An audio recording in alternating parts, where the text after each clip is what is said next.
안녕하세요. 엄마에게 항상 돈 무서운 줄 모른다고 혼나는 남자 고든성기입니다. 방구석 유튜버에서 오랜만에 나와서 찍어봅니다. 이번에는 1인당 25만원이나 하는 한우 오마카세집 라이프 모퉁이우에 다녀왔습니다. 비싼데도 예약이 힘들 정도로 잘 되는 레스토랑이죠.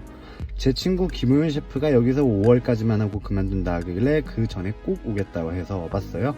편집 끝나고 업로드하는 시점에는 아마 고깃집으로 리모델링 하고 있을 겁니다. 그래도 제가 이 영상을 올리는 이유는 셰프와 종업원의 메뉴 설명을 통해 파인다이닝이라는 게 무엇인지, 그리고 셰프의 의도와 고민을 엿볼 수 있을 겁니다. 보통 식당 리뷰 같은 거 할 때 흔히 하는 맛 평가 같은 건 안 하겠습니다. 그냥 다 맛있으니까요. 메뉴 설명을 다 들으신 후 김우윤 셰프가 생각하는 파인다이닝, 그리고 한식이 무엇인지, 그리고 아침 목장 하시관의 특징이 무엇인지 인터뷰까지 해보았습니다. 그럼 시작합니다. 안녕하세요. 오랜만에 뵙습니다. 그려. 아니 왜 인사하고 그려. 여기 왜? 청취자란다. 시청자. 첫 번째 코스는 메뉴에 나와 있지 않지만 제가 좋아하는 해산물들 먼저 준비해드리고 있습니다. 하얀색 볼부터 드시면 되는데 제주도에서 가져온 무늬 오징어고요. 마랑 같이 국수처럼 아주 얇게 썰어서 직접 담근 된장이랑 매실록 소스 안에 들어가 있어요. 허물거리니까 한 입에 드시면 되고, 옆에는 역시 제주도에서 가져온 끝물 고등어 살짝 절여서 위에서부터 다진 쪽파, 생강, 훈연한 고기로 만든 고추장 올라가 있고, 옆에는 방풍나물 무침 준비했습니다. 나물 좀 드셔보시고 고등어랑 같이 고등어 위에 올려서 드시면 되세요. 맛있게 드세요.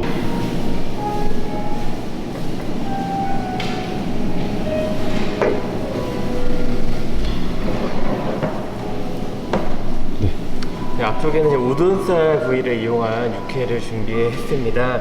가운데 위에 보시면은 이제 깻잎순하고 페퍼민트 올려드렸고요. 사이드에 이렇게 보시면은 비트물에 절인 게를 올려드렸습니다. 그래서 고기 한번 드셔보시고 기호에 맞게 곁들여서 드시면 되겠습니다.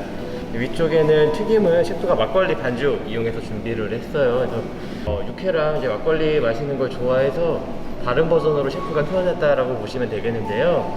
오늘 튀김 중에서는 이 앞쪽에 보이시는 게 시소입니다. 그래서 시소를 가장 먼저 드시는 게 좋고요. 나머지는 육회 드시는 중간중간 자유롭게 드시면 되겠습니다. 고맙습니다. 네, 감사합니다. 네. 다음은 중면을 이용해서 만든 면 요리 드렸습니다. 아래쪽에는 직접 숙성시킨 한우전과 위쪽에 차돌박이 구워 올려드렸습니다. 가운데에 나물과 함께 고수 같이 준비해드렸습니다. 잘 버무려서 드시면 됩니다. 맛있게 드세요. 볼 모양이 좀 특이할 텐데 제가 직접 좀 아이디어를 내서 김유진 작가님이랑 상의해서 저희 위해서만 만들어주신 그릇이에요. 냉기를 좀 유지하려고 이게 적동 구리로 돼 있어가지고 따뜻한 걸 담으면 따뜻함도 오래 가고 찬 걸 담으면 차가움도 오래 가는 데다가 이제 떨어뜨려도 깨지지 않으니까 그릇으로서는 제일 완벽한 형태. 가운데. 네.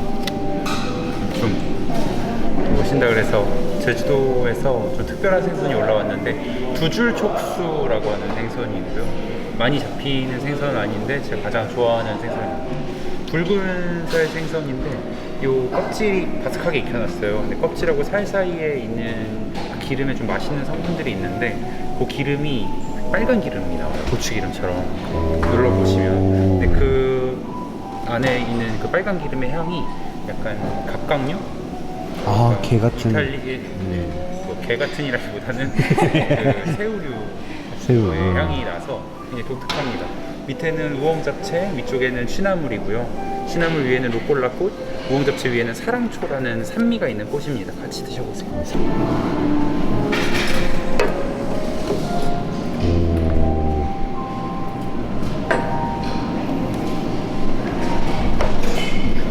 40일 정도 숙성하고 있는 등심의 중간 부위고요. 소금간이 되어 있습니다. 아무것도 안 올라가 있는 거는 위쪽에 준비해드린 고추냉이나 절구에빵 취나물 올려서 드시고, 가운데는 생후추절임, 옆에는 여름 트러플 올려드렸어요. 지방이 오늘 좀 굵게 지나가는 데가 있어서 제가 조금 더 쿡을 했거든요. 드셔보세요. 핑크페퍼 제외하면 후추 열매는 녹색인데 그 녹색 열매가 검은색이 되고 말라가면서 매운 향이 강해지는 겁니다.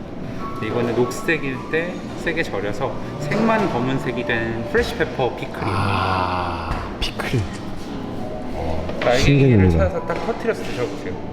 너무 페퍼리하지 않고 보통 이제 말린 후추 하나를 씹어 먹으면 되게 맵잖아요. 근데 이거는 그렇게 맵지 않고 프레시니스가 있습니다. 아, 예전에 먹어봤어 이거. 아, 이거 밴드에서 비슷하게. 아이, 예쁘다. 김이 다 사라지면 드시면 됩니다. 남양주에 있는 은부님과 함께 좀 콜라보레이션 형태로 한 지 몇 년 돼서 저희가 직접 매주 가서 따오는 채소랑 꽃허브들이고요. 그 무농약 유기농 밭이라서 드실 수 있는 것들이니까 드시면 됩니다. 새벽녘에 농장에 가면 이렇게 안개 껴 있을 때 나는 젖은 땅 냄새랑 풀 냄새가 좋아서 밑에 있는 워터에다가 허브를 인퓨징해서 최대한 그 땅 냄새 비슷하게 담아놨어요. 채소로 만든 향수 드신다고 생각하시고 스푼이랑 포크 이용하셔서 밑에 있는 워터까지 같이 떠서 드시면 됩니다. 예쁘다.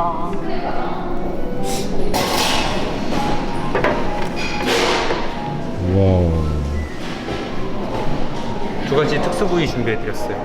몸 쪽에 더 가까운 부위는 살치살이라고 하는 저희 등심에서 목 쪽에 좀 가까운 부위고요. 그리고 뒤쪽에 준비된 건 치맛살이라고 하는 저희 뱃살 부위입니다.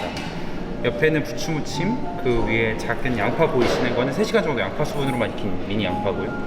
봄이라서 옆에 봄나물 타르트 준비해드렸는데 고기 드시다가 중간에 한 입에 드시면 되겠고요. 가운데 소스가 좀 독특한데 된장이랑 노른자로 만든 소스 위에 배추 씨앗이랑 청양고추 피클, 훈연한 고추기름 올라가 있습니다.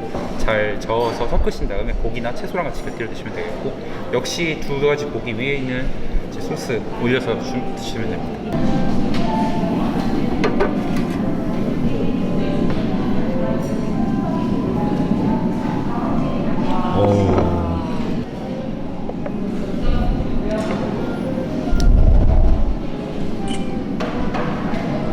이제 앞쪽에는 저희 셰프가 준비한 칩이 되겠습니다. 위에서부터 얘기 드리면 이제 김과 우엉, 생강간장을 이용한 육포와 액젓으로 맛을 낸 등심입니다.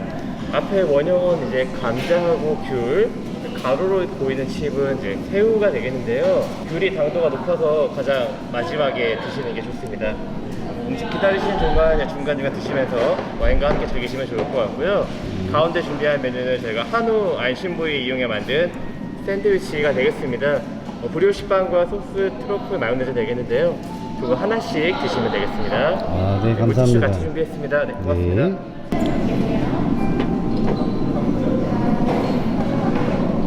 준비해드린 거는 리플래셔 준비해드린 거고요. 밑에 있는 거는 우유 아이스크림, 위쪽에는 산도를 강하게 만든 유자 샤벗입니다. 따로따로 밑에서부터 테이스팅 해보셔도 좋은데 드실 때 두 개를 같이 드시는 게 밸런스가 좋습니다. 아, 미트로프식으로 만든 거예요, 이게. 네, 맞아요. 정확히 위트로프를 응용한 거고요. 한우로 베이스 만들고 염장한 2 플러스 한우 넣어서 만든 제 소고기 스팸이라 소팸이라고 장난처럼 부르고 있고 외국 분들도 소팸이라고 하면 알아듣더라고요. 베터도 소고, 베터는 소랑 돼지 지방이 섞여 있어요. 아, 같이 있고. 네, 에멀전류의 햄은 지방이랑 차가운 물, 얼음, 그리고 고기가 같이 갈려야 되기 때문에. 그러니까. 네, 근데 소지방으로는 좀 쉽지 소지방으로는 이게 쉽지 않아. 절대 안 돼. 불포화 지방산 함량이 달라서. 오늘 밥은 나물 융점이 밥에 달라. 제주도에서 가져온 갈치 올라가 있어요. 제가 비벼서 갈치. 준비해드리겠습니다.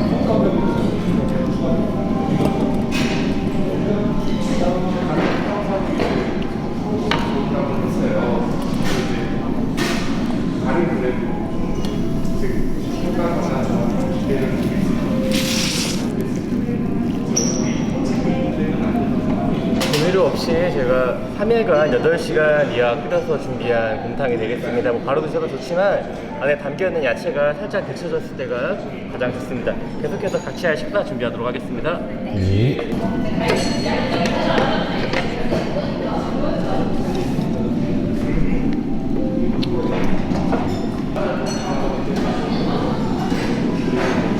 소팸. 네.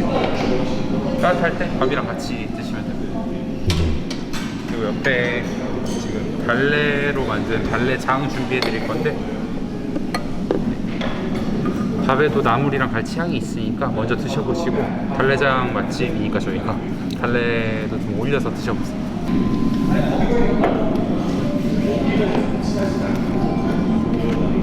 디저트 팝시클 준비했습니다. 파인애플하고 바질 이용해서 맛을 낸 아이스크림입니다. 오른쪽에 있는 부케는 향만 즐기시고 아이스크림 드시면 되겠습니다. 네.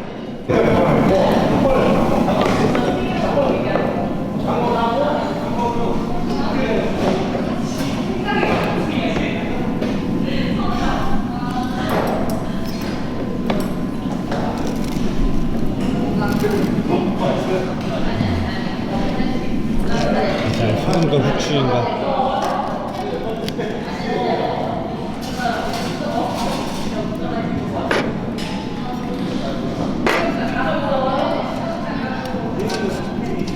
네, 앞쪽에 치즈 아이스크림 준비했습니다.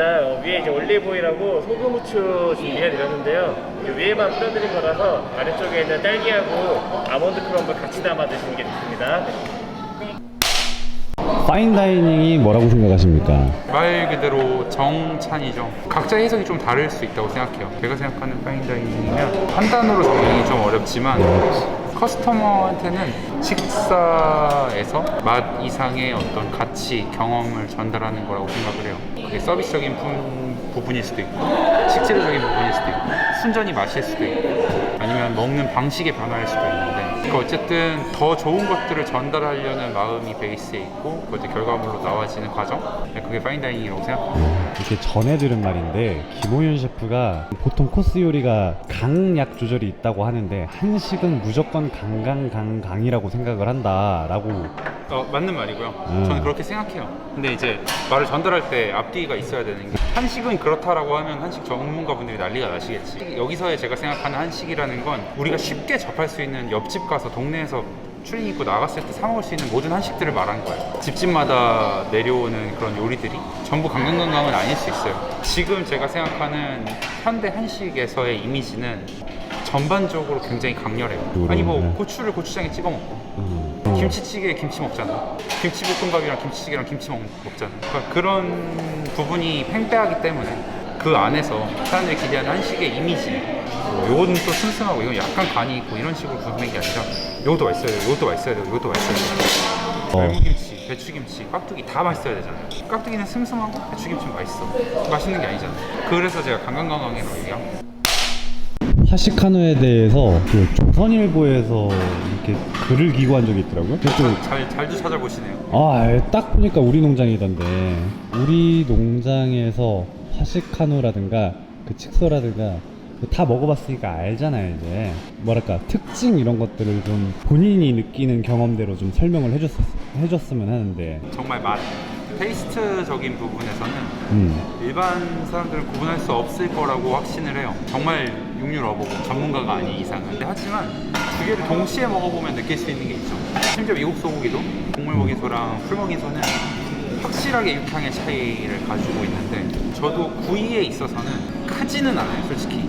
화식 칡소 같은 경우가 그라인패드랑 호주 그라스패드처럼 이렇게 완전히 갈리는 그런 느낌까지는 아니라고 생각해요. 하지만 다름을 느낄 수 있긴 해요. 변수가 너무 많지만 지방 분포도가 같다고 볼 때 육량도 같고 좀 덜 무겁게 떨어지는 뉘앙스가 있어요. 맛 자체가 마인에서 바디감이라고 표현하는 거 있잖아요. 그런 것들이 조금 더 가볍다. 하지만 이제 제가 느끼는 건 고기로 구웠을 때는 부위별 차이, 육량, 육향 뭐 이런 너무 많은 변수가 있는데 국물은 그게 없어요. 육향, 육량의 변수가 좀 덜해요. 제가 생각하는 화시고 그리고 특히 칡소 같은 경우는 국물 맛에서는 완벽히 압도적이다 라고 이건 맛의 확연한 차이를 가져오고 이렇게 말을 좀 조심스러운 게 있는데 더 뛰어나다 라고 말하는 건 나머지를 깎아내리는 거기 때문에 조금 어려워요. 하지만 특별하고 다르다라는 건 분명히 말할 수 있어요. 그게 고부가 가치와도 연결되는 부분이라서 내 것만 뛰어나고 남의 게 다 안 좋다가 아니라 다른 것도 뛰어나지만 내 건 좀 다르다. 이건 맞는 말이에요, 완전히. 그게 제가 제 칡소에 있어서 하시구에 있어서 감동하는 곡물 부분. 육량이라든지 분포도가 비슷하다고 볼 때 막 잡아서 로스로 먹었을 때는 솔직히 좀 잘 모르겠는데 오랫동안 숙성된 걸 두툼하게 구워가지고 먹어보면 한우 특유의 치즈향 같이 올라오는 게 있는데 좀 과숙성됐을 때 그때 또 굉장히 뛰어나요. 왜냐면 곡물 먹고 이런 자란 소는 굉장히 치즈향이 이렇게 진하게 블루치즈처럼 가는데 이 칡소, 화시고 같은 거 하이마블링을 숙성을 오래 해놓으면 그 진한 치즈향보다는 약간 프레쉬향을 같이 가져가요. 그게 아주 오래 숙성했을 때 약간의 차이를 내고 국물에서는 많은 차이를 내요. 내추럴 와인 혹은 뭐 라이트한 와인들을 수육 같은 거랑 먹는 것도 문화가 아마 생길 거예요. 수육을 잘 만들었을 때 아마 좀 화시구나 식소가 좀 더 빛을 발하지 않을까. 우리나라는 원래 국물 문화거든요. 물론 로스 문화가 있죠. 고기를 우리나라에서는 대부분 물에다 넣었어요. 왜냐면 여러 명이 먹었어야 되니까. 찜이던 그 수육처럼 가수 요리를 하는 게, 그러니까 화시구에는 확실히 가수 요리가 더 빛을 발하는 부분이 있지 않을까. 수분을 함량한 요리 스타일에서. 나 그런 거 같습니다. 오케이.